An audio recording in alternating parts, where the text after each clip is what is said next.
So Google has some updates coming for NotebookLM that are pretty major. I'm not able to demonstrate them because they haven't released them yet, but they outline a lot of them in this post here, so I want to go through and just kind of show you what's coming.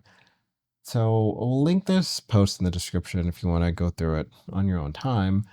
But just going through some of this here, we'll skip over the intro because that doesn't really matter. So, I mean, the first thing here is that they are upgrading NotebookLM to run on their newest model, so Gemini 3.5. I'm assuming Flash because I don't think Pro is released yet. So it's gonna run on Gemini 3.5 and it's gonna run on Antigravity, which is their like agentic platform. And that's going to allow it to do a bunch of new things. So if you just even go to the next paragraph here, it's like each notebook is now going to be equipped with a secure cloud computer, which I'm assuming that means a virtual machine.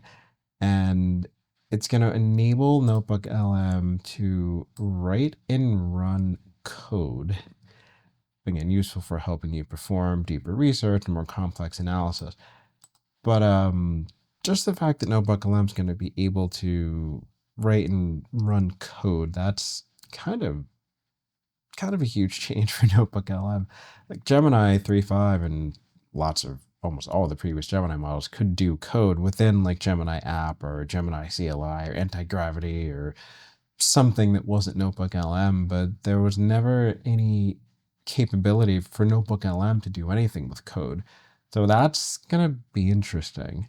And then even if you keep going here, like the system will include more than 100 software skills. I don't know what they are yet. They don't really talk about what the skills are in here, but it's just like combining Gemini 3.5 and Antigravity and a secure VM for each notebook and 100 skills. That there's a ton of directions they can go with that. Looking through some of this, these are just some benchmarks. And then the next big area is it's not clear from this if they're gonna actually have new like selectable artifacts in the studio section, or if they're just gonna have more output formats that you can do through chat. But either way, they're going to have more output formats, and they list some of them over here. So we have PNGs and SVGs, PDFs, DocX, Markdown, text files, images with Nano Banana, like PNGs, JPEGs, GIFs, CSVs, JSON, Microsoft Excel files, which is XLSX, Microsoft PowerPoint, PPTX, which you can do that now.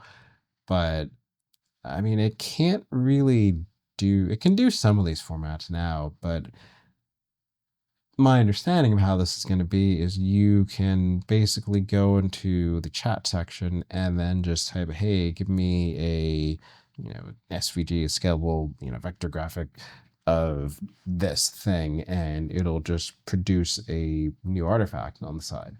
So, I mean, that's pretty huge. That's a decent sized list of different file types in there.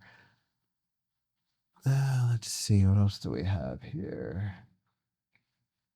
So the other section here is they are making it so that if you search for something, or if you put something in chat, you ask it whatever question, it would normally just go to your sources, and then the answers in your sources, it will extract it and give you the answer and then cite where it is in your sources. It'll still do that. And it's also going to look at outside sources and then give you the option to, give you answers from outside sources. It's not clear if you'll be able to turn that off or not, because I can see how that might not be desirable if you just wanted to stick to your sources. But either way, it's going to reach out to outside sources, and then in some cases, it's going to give you an option to import some of the new sources where it finds, the answers to your questions. Again, I can see this being good or bad, just really depending on specific use cases, because a lot of the appeal for NotebookLM is that it doesn't go to outside sources. sometimes the information you want isn't in your sources, so I can see it being positive that it finds it somewhere else, but I can also see if you just want to limit it to your sources. So hopefully this is something that you can configure, turn on or off as you need it, or maybe you can just prompt around it. So we'll see, but that is one of the other new features they have in here. And then they have a couple of just use cases here. So like how researchers might use it, how technical professionals might use it, how small business owners might use it. It's really just combining those features that I already listed. So again, we'll link this post in the description if you want to look through it. But summarizing the key findings, at least in my opinion, in this, NotebookLM will run off of Gemini 3.5 and Antigravity. Each notebook will have a secure cloud computer, and it will be able to write and run code. They will have at least 100 software skills built in. They will have more output formats, and responses in chat will possibly include outside sources when necessary. And then you will have the option to import those sources and add them to your existing sources for your notebooks. Again, this isn't implemented yet. I think when they implement it, it's going to start with Ultra and then it's going to trickle down. I don't know what the timeline is. I didn't see it in this article, and I looked for it.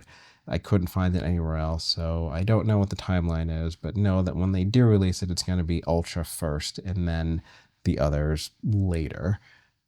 But take a look at this article if you're interested, and we will see you next time.